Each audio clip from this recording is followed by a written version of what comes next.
올해 추격에 의해서 굉장히 어려운 하루하루의 삶을 보내게 됩니다.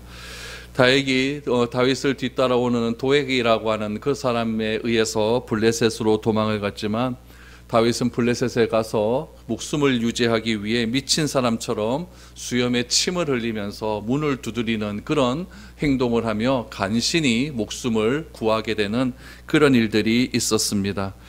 그리고 다윗이 도망간 곳이 어디냐면은 가드에서 도망간 곳이 이스라엘과 블레셋 접경 지역에 있는 아둘람 지역의 한 동굴로 도망을 가게 됩니다.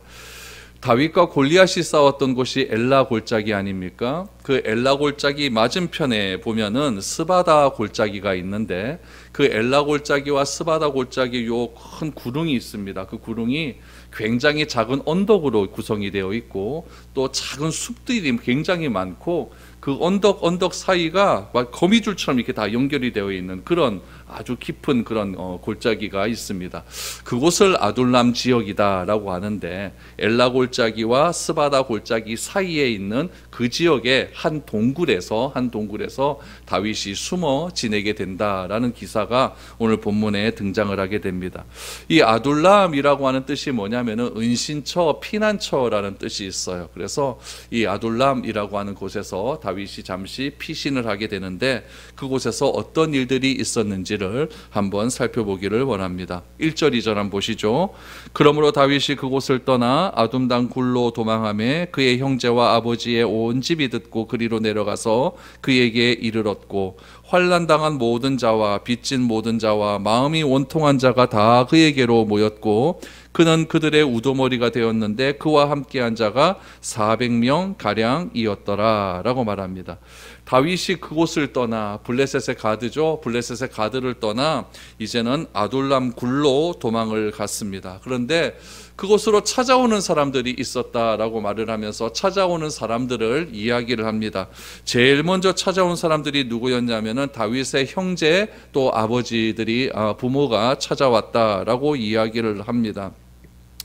다윗은 부모님들은 고향이 베들레헴 아닙니까? 그러니까 다 베들레헴에 있어요. 그런데 우리가 수사를 이렇게 하고 범죄자들을 이렇게 쫓고 그럴 때 제일 먼저 가는 곳이 어디냐면은 집 안 가겠습니까? 그렇죠. 고향집에 가서 당신의 아들이 왔느냐라고 하는 그런 질문들을 많이 할 겁니다. 그러니까 지금 이새와 자기 형제들이 지금 다윗을 찾아서 아둘람으로 왔다라고 하는 것은 어떤 의미가 담겨져 있냐면은 가족들이 지금 다윗이 지명수배 당한 것을 알게 되었다라는 이야기고 또 하나는 사울의 군대들이 지금 베들레헴으로 와서 지금 다윗과 다윗의 가족을 굉장히 지금 위협했다라고 하는 그런 안 좋은 상황에 처해 있다라는 것을 우리는 짐작을 할 수가 있겠죠. 베들레헴에서 이 아둘람까지는 한 15km 이렇게 떨어진 곳이기 때문에 한 하루 이틀 정도면 갈 수 있는 그런 곳이었습니다. 그래서 다윗의 형제였던 엘리압, 삼마, 아비나답 이런 사람들이 다윗을 그렇게 좋게 생각하지는 않은 그런 형제들 아닙니까? 제일 큰 형은 왕이 자기에게 와야 되는데 제일 막내였던 다윗에게 가게 되니까 거기에 대한 불만들이 많았고 또 다윗 때문에 고향을 저버리고 도망자의 신생을 온 가족이 당하게 되었으니까 형제들은 다윗에 대한 감정이 그렇게 좋은 감정은 아니었을 것입니다. 그래서 이 다윗의 형제들이 목숨을 부지하기 어려운 상황이었기 때문에 어차피 다윗과 같이 가야겠다라고 하는 마음으로 수소문을 해서 다윗이 있는 곳에 지금 형제들이 모여 있습니다. 그리고 2절에 보니까 여기서 이게 주목을 해야 될 것이 어떤 사람들이 또 다윗에게 모이기 시작을 했냐면은 환난이 닥친 모든 자라고 되어 있죠. 빚진 모든 자, 마음이 원통한 자들이 다 모였다라고 말을 합니다. 여러분 환난 닥친 자, 빚진 자, 마음이 원통한 자 어떤 사람이겠습니까? 환난을 당한 자, 고통당하는 자들이죠. 고통당하는 자. 누구에게 고통당할까요? 사울에게 고통당하겠죠. 그러니까 정치범들입니다. 이 사람들 정치범들. 또 빚진 자, 여러분 빚진 자라고 하는 것은 돈이 없는 사람들 아닙니까? 경제사범들이에요. 경제사범들. 그런데 우리가 여기서 하나 생각을 해야 될 것은 무엇이냐면은 이스라엘의 경제제도는 좀 특별해요. 이스라엘에는 희년이라고 하는 제도가 있지 않습니까? 50년마다 모든 빚을 다 탕감해주는 그런 제도가 있습니다. 그래서 이스라엘이라고 하는 국가는 빚진 사람들이 없습니다. 50년마다 다 빚을 탕감되기 때문에 이스라엘이 하나님의 말씀대로 경제제도가 잘 돌아가게 되면은 이렇게 빚을 진 자들이 있을 수가 없다는 이야기죠. 그런데 다윗이 있는 아둘람 동굴로 빚진 자들이 왔다라고 하는 것은 하나님께서 말씀하신 이 희년제도, 이 희년제도가 제대로 시행되지 않았다라는 것을 알 수가 있는 것이죠. 그래서 이 빚진 자들도 오게 되었습니다. 또한 마음이 원통한 자, 뭐 그래 마음이 원통할까요? 뭐 원통하고 분한 마음이 있었나 보죠. 그런 사람들이 다 왔다라는 이야기죠. 사람들이 많아져서 400명이 모였다라는 이야기죠. 결국 여러분, 환난 당한 자, 뭐 빚진 자, 뭐 마음이 원통한 자, 결국 다 누굽니까? 사울이 다스리는 그 나라의 그 경쟁 사회에서 다 탈락한 사람들입니다. 오늘날로 말하면은, 우리나라 사회로 말하면은 다 여러분 경쟁 사회에서 다 탈락해서 뭐 이거 흙수저도 아니에요. 굉장히 힘들게 사는 사람들, 그런 사람들이 지금 누구에게 모였느냐? 다윗에게 모였다라는 이야기죠. 그럼 여러분, 우리가 생각을 한번 해보죠. 여러분들이 만약에 실패를 했어요. 여러분들이 막 억울한 일을 당했어요. 여러분들이 정치사범으로 모였어요. 그럼 여러분들은 누구 찾아가겠습니까? 힘 있는 사람 찾아가야 되는 건 맞지 않습니까? 여러분들이 경제적으로 빚을 많이 졌다라고 한다면 돈 많은 사람 찾아가는 것이 맞겠죠. 막 원통한 사람이 있다 그러면 누굴 찾아가야 될까요? 상담사 찾아가겠죠. 그렇죠? 요즘 방송에 나오는 그분 찾아가서 상담도 받고 어떻게 하면 좋겠습니까? 이렇게 하는 것이 너무 당연한 일이라는 이야기예요. 그런데 이 사람들이 누구를 찾아왔느냐? 다윗을 찾아왔다. 이게 여러분 중요한 것 아니겠습니까? 여러분, 다윗도 지금 심각한 상황이에요. 다윗도 자기 몸 하나 거두기도 힘든 상황이었고, 왕이 지금 다윗을 죽이려고 쫓아가는 그런 상황. 거기에다가 누구도 붙어 있습니까? 형제자매들 다 붙어 있지 않습니까? 아버지 붙어 있지 않습니까? 거기다가 또 누가 붙어 있냐? 환난 당한 자, 경제사범들, 원통한 자, 이런 사람들이 다 모였다는 이야기죠. 그럼 여러분, 사람들이 어떤 한 사람들을 어떤 한 사람을 중심으로 모였다라고 하는 것은 무슨 의미가 있냐면은, 그 사람을 중심으로 모인 그 사람에게 뭔가 기댈 구석이 있는 거예요. 뭔가 기대하는 부분이 있기 때문에 모이는 것 아니겠습니까? 그런데 이 도망자인 다윗이 무엇을 그들에게 해줄 수 있겠습니까?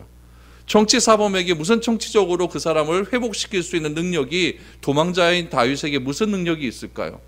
경제사범들, 빚진 사람에게 다윗이 무슨 돈이 있어갖고 그들의 빚을 갚아줄 수가 있을까요? 다윗도 지금 도망가는 상황들이 원통해 죽겠는데, 원통하다고 온 사람, 그 사람에게 무슨 말을 들을 수 있는 그런 마음이 있을까요? 쫓기는 사람들에게 쫓기는 사람이 찾아옵니다. 여러분, 여기서 우리가 중요하게 알아야 될 사실 하나가 있죠. 성경은 뭐라고 이야기하냐면은, 다윗이 지금 아둘람에 있을 때 원통한 자, 궁핍한 자, 또한 마음이 환난이 있는 자들이 다윗을 찾아왔다라고 말을 하지만, 그 이면에는 그 사람이 누구를 보고 찾아왔을까요? 하나님을 보고 찾아온 겁니다. 다윗 이면에 있는 하나님을 이 사람들이 보았다는 이야기예요.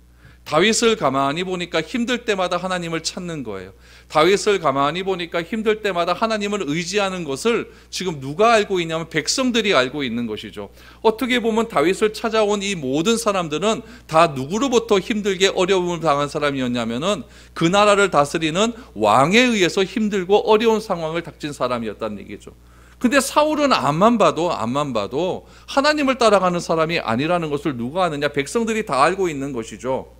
그런데 다윗은 가만히 보니까 다윗은 힘도 없고 정치적인 능력도 없고 돈도 없고 아무것도 볼 것 없는 그런 사람이고, 또 쫓겨다니는 그런 사람이지만, 가만히 보니까 다윗에게는 누가 함께하는 것을 알았냐면은 하나님이 함께하는 것을 알았다라는 이야기죠. 그러므로 그리스도인에게 있어서 중요한 것은 무엇이냐면은, 내가 어떤 지위에 있든지, 어떤 경제적인 능력이 있든지, 어떤 정치적인 힘이 있든지, 어떤 권력이 있든지, 그런 것들이 이 세상 살아가면서 중요한 일이고, 그것보다 더 우리가 앞서 생각해야 될 것은 무엇이냐면은, 내가 어떤 사람으로 다른 사람에게 인식되고 있는가, 그것이 더 중요하다는 이야기죠.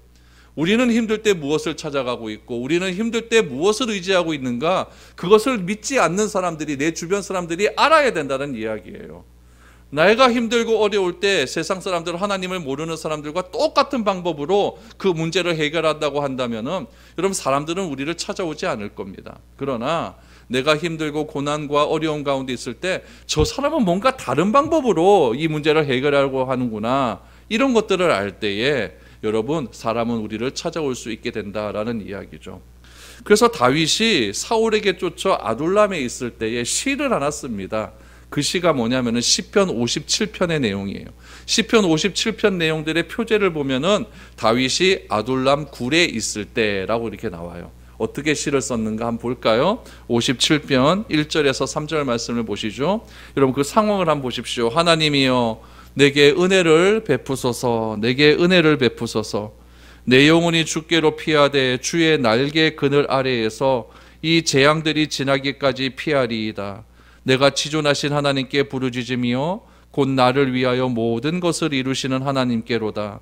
그가 하늘에서 보내사 나를 삼키려는 자의 비방에서 나를 구원하실지라.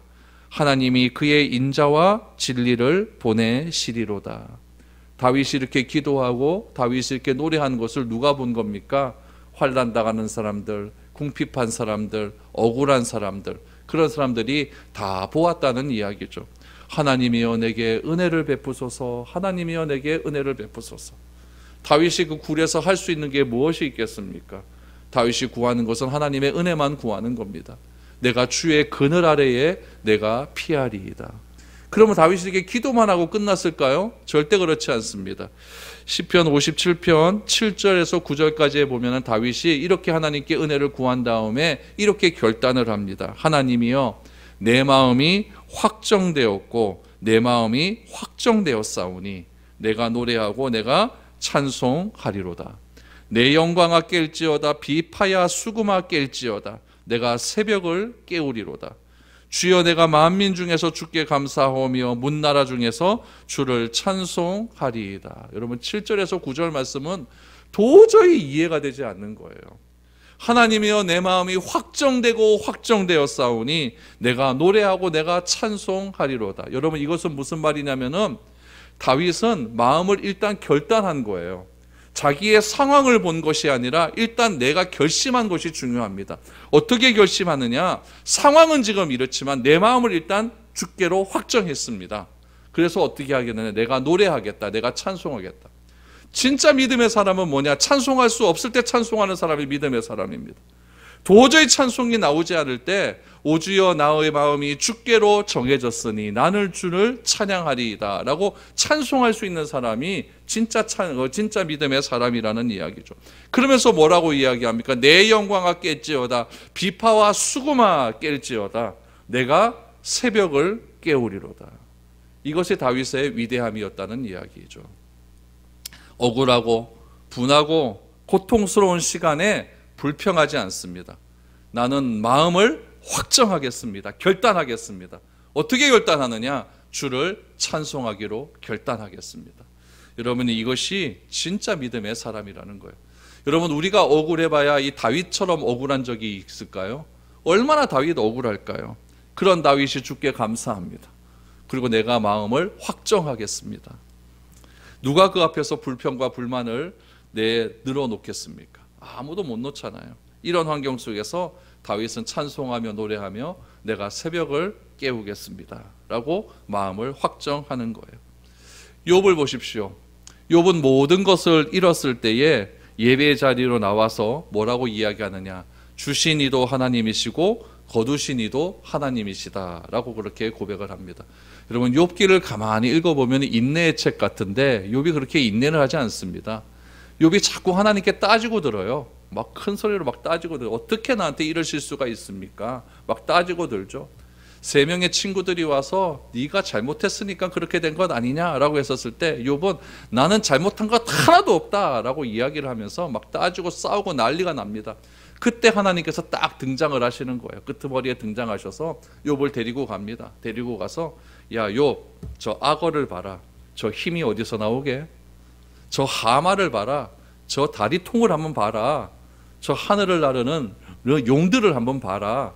저 모든 것들을 누가 창조했느냐? 하나님께서 욥을 데리고 가서 세상의 모든 창조물을 다 보여주십니다. 그리고 나서 이 모든 것들을 하나님께서 다 보여주셔서 욥이 고백을 하죠.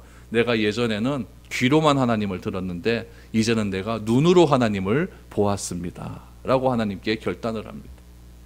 바울은 무엇이라고 이야기했을까요? 바울은 이렇게 이야기합니다. 우리 지지난주에도 우리 말씀을 통해서 알게 되었듯이 우리가 하나님과 우리와의 관계는 아빠, 아버지라고 하지 않았습니까? 아빠, 아버지. 아빠라고 불렀다라고 하는 것은 아버지의 상속자가 되었다라는 이야기죠. 상속자가 되었다라고 한다는 것은 무엇이냐? 내가 아버지의 모든 것들을 다 받을 수 있는 은혜를 입었다라는 이야기죠. 그러므로 우리는 고통도 간수해야 된다라고 말을 합니다. 로마서 8장 17절을 보십시오. 자녀이면 또한 상속자 곧 하나님의 상속자요 그리스도와 함께한 상속자니 우리가 그와 함께 영광을 받기 위하여 고난도 함께 받아야 할 것이니라. 여러분, 하나님께서 나에게 주시는 축복만 구하는 것이 아니라 상속 그것만 구하는 것이 아니라 내가 하나님의 아들이 되었다고 한다면, 하나님을 아빠라고 부른다고 한다면 이 가정의 고통, 가정의 어려움, 그런 것들을 아버지와 함께 같이 고통당하는 것도 내가 자녀로서 해야 될 일이다라고 이야기를 하는 거예요. 다윗은 자신에게 닥친 고난을 받아들이기로 마음을 확정합니다. 그리고 새벽을 깨우며 하나님께 모든 것을 아뢰음을 통해서 결코 사울을 두려워하지 않겠다라고 이렇게 결심을 합니다. 아둘람 공동체는 다윗과 함께한 하나님을 날마다 더불어 신실하게 살아가며 그렇게 서로 위로하며 격려하는 그런 공동체로 400명이 성장을 하게 되는 것이죠. 오늘날 이런 공동체가 어디일까요? 바로 교회입니다. 교회는 마음이 상한 사람들이 오는 거예요. 빚진 자들이 오는 거예요. 원통한 사람들이 오는 거예요. 그런 사람들이 와서 하나님의 놀라운 사랑들을 내가 체험을 하고 성도들의 사랑을 체험함을 통하여서 내 상황은 비록 이렇다 할지라도 내가 이 교회에 와서 마음을 확정하여 하나님을 찬양하기로 결단하겠습니다 라고 하는 그런 고백이 나오는 곳이 교회여야 된다라는 이야기죠. 그것이 진정한 교회지, 교회 그냥 한번 왔다가 주일 한번 와서 내가 예배 드려줄게 이렇게 하는 것이 교회는 아니다라는 것을 우리는 아둘람 공동체를 통해서 알게 됩니다. 3절 4절을 보시죠. 다윗이 이제 아둘람 공동체에서 제일 먼저 한 일은 무엇일까요? 다윗이 거기서 모압 미스베로 가서 모압 왕에게 이르되 하나님이 나를 위하여 어떻게 하실지를 내가 알기까지 나의 부모가 나와서 당신들과 함께 있게 하기를 청하나이다 하고 부모를 인도하여 모압 왕 앞에 나아갔더니 그들이 다윗이 요새에 있을 동안에 모압 왕과 함께 있었더라 라고 말합니다. 먼저 다윗은 자기의 부모님을 안전한 곳으로 먼저 모시기를 원합니다. 그래서 미스베라고 하는 곳으로 가죠. 미스베라는 뜻의 뜻은 뭐냐면 전망하는 곳이라는 거예요. 전망하는 곳. 그러니까 아주 높은 곳이겠죠. 그렇죠? 높은 곳이에요. 요새라는 뜻이죠. 요새. 그래서 미스베는 모압 땅을 전망한 만큼 아주 높은 곳입니다. 지금 이 유다 산지 쪽에 가면은 사해가 있는데 이 사해를 다 볼 수 있는 아주 높은 산지들이 요새들이 그쪽에 굉장히 많아요. 그곳 어디에 한 군데 올라갔겠죠. 올라가서 다윗은 지금 어머니와 함께 모압 땅으로 지금 건너가게 됩니다. 다윗이 지금 있는 곳은 아둘람입니다. 아둘람은 어디 있냐면 지중해 쪽에 있거든요. 블레셋 쪽에 있어요. 지중해 쪽에서 동쪽으로 자꾸 오죠. 동쪽으로 이렇게 오다 보면은 제일 먼저 맞다리는 곳이 유대 산지를 맞다리게 돼요. 유대 산지를 지나게 되면 유대 광야가 나와요. 유대 광야를 지나게 되면은 사해가 나와요. 그 거리를 어머니와 가는 겁니다. 아버지와 가서 사해 바다를 건너게 되면 모압이 있거든요. 모압이 있는데 사해 바다가 어떻게 생겼냐면 북쪽은 뚱뚱해요. 남쪽도 뚱뚱해요. 그런데 중간은 날씬해요. 그러니까 이렇게 생겼어요. 이렇게 생긴 거예요. 그래서 북쪽으로 가면은 사해 바다 제일 북쪽이 어디 있냐면은 여리고가 있거든요. 여리고로 건너가려다 보니까 여리고 바로 맞은편에 사울이 있는 곳이 있잖아요. 그러니까 그곳은 좀 위험한 거예요. 남쪽으로 가려다 보니까 남쪽은 너무 산지도 많고 또 굉장히 또 멀어 돌아가기 때문에 남쪽으로 가기도 어렵습니다. 그래서 사해의 가장 중간 부분, 가느다란 부분으로 이렇게 통과해서 그쪽을 건너서 그렇게 모압 땅으로 가게 됩니다. 다윗이 부모를 모시고 모압으로 가는 이유는 딱 한 가지입니다. 왜냐하면 다윗의 증조모, 그러니까 외가 쪽이죠. 외가의 고향이 모압이기 때문에 그래요. 다윗의 증조 할머니가 누구냐면은 여러분 잘 아는 룻 아닙니까? 룻 기슨 룻, 그렇죠? 룻의 고향이 모압이잖아요. 그래서 자기 외갓집으로 가게 되는 것이죠. 외갓집으로 가다 보면은 그 룻과 연관된 사람들이 몇 명 있을 것이고, 그 사람들은 다 룻과 친척이 되는 거고, 또 다윗과도 또 먼 외가 쪽 친척이 되는 것 아니겠습니까? 그래서 다윗은 자기의 부모를 데리고 이 모압에 가서 외가 쪽에 그렇게 부모를 맡기게 됩니다. 그리고 다윗은 어디에 있느냐? 4절을 한번 보십시오. 다윗이 부모를 인도하여 모압 왕께 나갔고, 그들은 다윗이 요새에 있을 동안에 모압 왕과 함께 있었다라고 말합니다. 요새니까 굉장히 큰 구름 같은 곳입니다. 그곳에 있을 동안에 모압 왕과 이렇게 함께 있었다라는 것이죠. 그럼 여러분, 다윗은 어디에 있으면 제일 안전하냐? 이 요새에 있으면 제일 안전한 거예요. 그렇죠? 다윗이 항상 어려울 때마다 하나님은 나의 요새시오, 피난처시오 그랬으니까 요새에 있으면 제일 안전한데, 하나님은 다윗을 그렇게 놔두질 않아요. 어차피 하나님께서는 다윗을 왕으로 훈련시키기 위해서 광야에서 트레이닝을 하기 때문에 그때 하나님께서 다윗에게 사람을 한 명 딱 보냅니다. 그 사람이 누구냐면 선지자 갓이에요. 이 사람이 어디서 나온 사람인지는 성경에 나와 있지 않지만, 아무튼 하나님께서 선지자 갓을 요새에 있는 다윗에게로 보냈습니다. 5절을 보시죠. 선지자 갓이 다윗에게 이르되 너는 이 요새에 있지 말고 떠나 유다 땅으로 들어가라. 다윗이 떠나 헤렛 수풀에 이르리라 라고 말합니다. 여러분, 이 정도 되면은 다윗이 좀 불평을 좀 가질 만도 해요. 모압에 있고 모압 요새에 있으면 훨씬 더 안전할 수가 있겠죠. 그런데 하나님께서는 이 다윗을 향하여서 뭐라고 하냐면 헤렛 수풀로 가라라고 이렇게 이야기를 합니다. 다윗은 불평불만하지 않습니다. 찬양하며 새벽을 깨워 하나님과 함께하는 삶을 보냈던 그런 다윗에게 하나님의 뜻이 헷갈릴 수 있으니까 사람을 보내어 주시어서 다윗이 갈 수 있는 그런 장소로 인도해 주십니다. 그래서 헤렛 수풀이라고 하는 곳으로 가게 되죠. 여러분, 다윗이 헤렛 수풀로 가는 것은 굉장히 위험합니다. 왜냐하면은 일단 다윗이 사울의 그런 소나기에서 피하기 위해서는 일단 이스라엘에 있으면 안 됩니다. 그렇죠? 모압에 가 있으면, 모압 요새에 가 있으면 일단 사울이 모압으로는 넘어오지 못할 것 아닙니까? 그리고 모압 왕도 사울을 견제해야 되기 때문에 정치적인 그런 어떤 갈등 관계에 있기 때문에 일단 다윗과 함께 있으면은 일단 모압 왕도 사울에 대한 정보를 다윗으로부터 얻을 수가 있고, 그래서 훨씬 더 안전한 곳이 모압입니다. 근데 하나님은 갑자기 다윗을 다시 사해로 와가지고 헤렛 수풀이라고 하는 곳으로 인도를 하게 되었다라는 이야기죠. 여러분, 여기서 알 수 있는 사실은 무엇이냐면은 하나님은 때때로 내 생각과 다를 때가 있다는 이야기예요.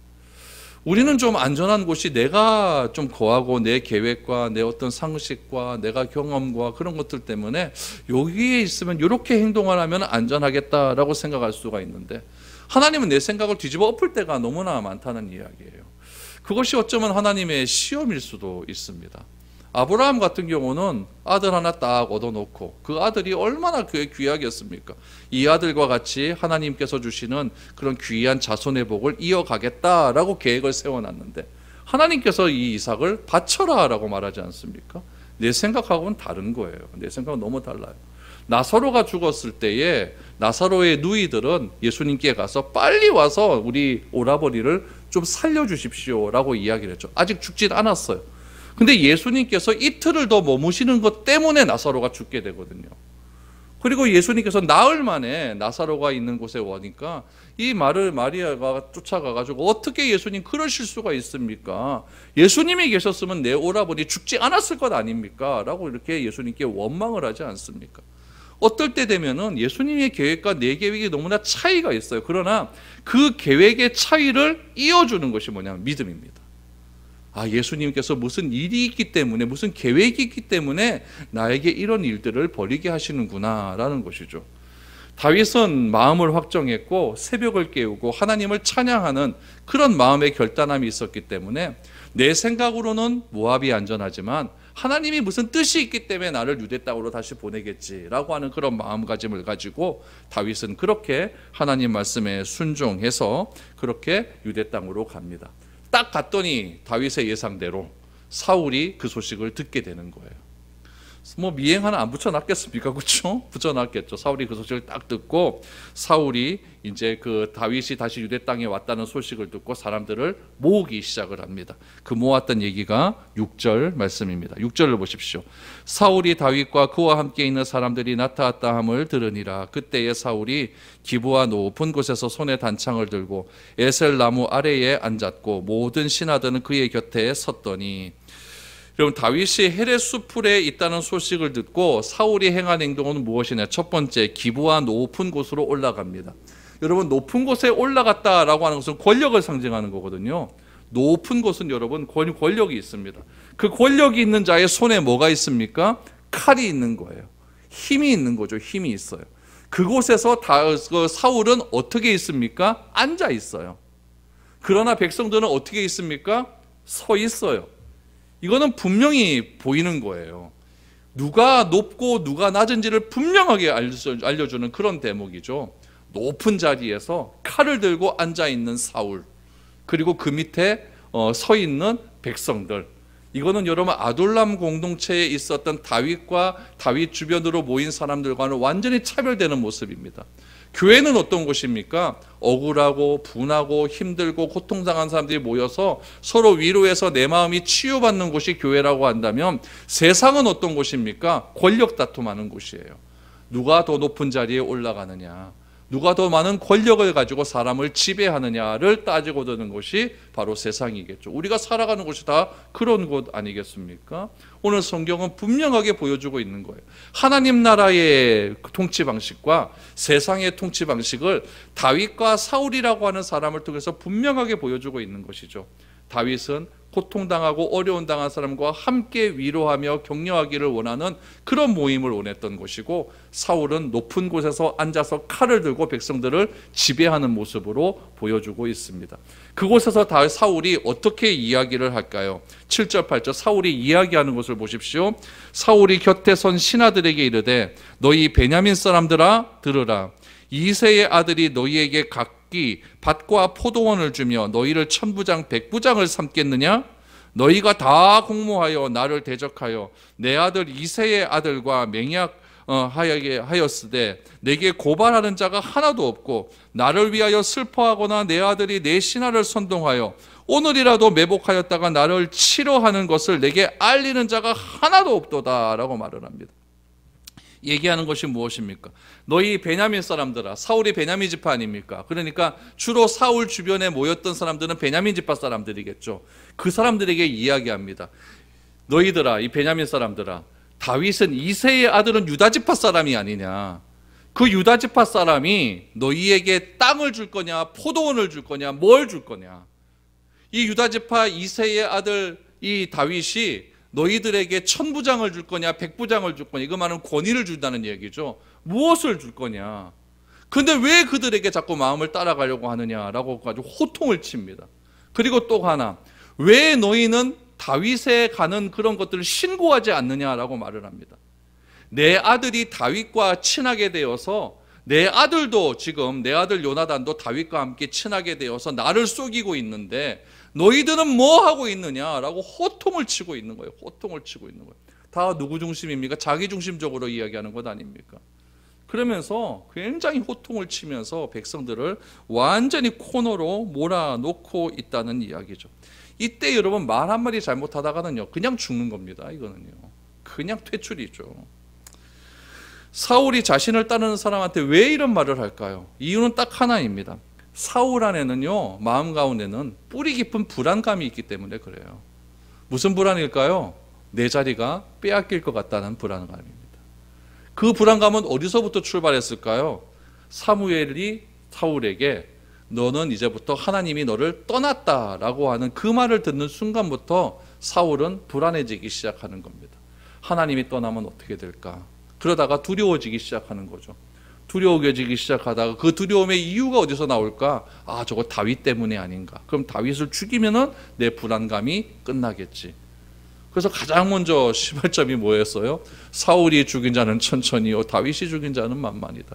여인네들이 이렇게 노래를 한다고 한다면은 이제 다윗 네가 노릴 것이 무엇밖에 없겠느냐? 와, 내 자리밖에 있지 않겠느냐? 사울이 그렇게 이야기하지 않습니까?